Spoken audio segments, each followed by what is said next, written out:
Welcome to World News. Tonight, a horrific fire kills a house full of children, exposing the nation's terrible toll.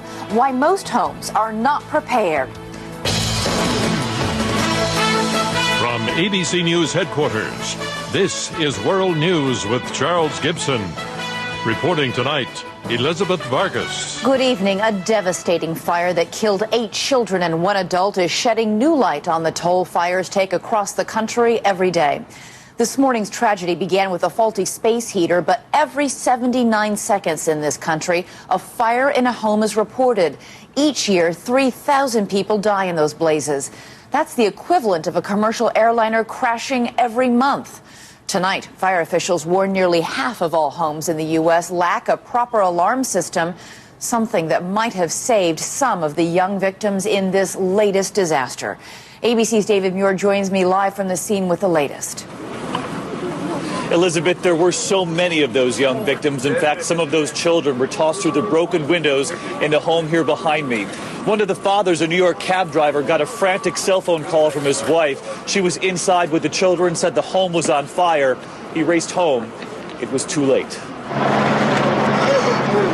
The loss is enormous. That's my family. That's my family. 22 people lived in what is now a hollowed building, all part of an extended family that moved here from the African nation of Mali.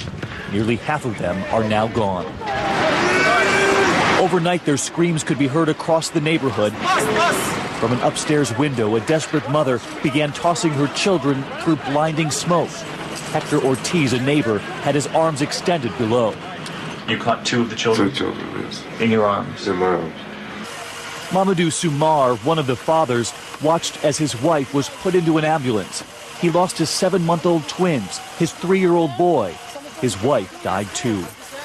I didn't hear no fire alarm. I just heard the noise. Glass breaking, glass breaking. He didn't hear alarms because there were none. The 2 smoke detectors had no batteries. Authorities say all of this heartbreak could have been prevented.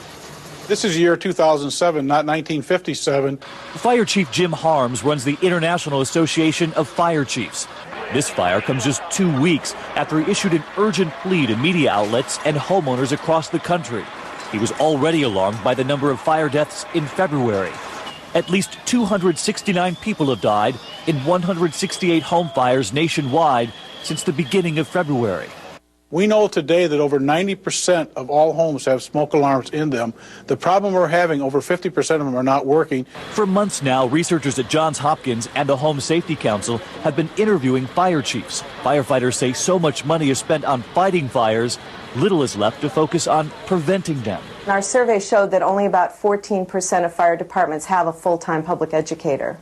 The fire chiefs know a tragedy like this one will make other families think, but at an enormous cost. Tonight, fire officials are actually handing out smoke alarms in this community. This neighborhood is really crushed by all of this. And authorities are hoping as this entire nation prepares to reset its clocks this weekend, that we'll all take a second look at our own smoke detectors at home, Elizabeth. All right, David Muir, thank you.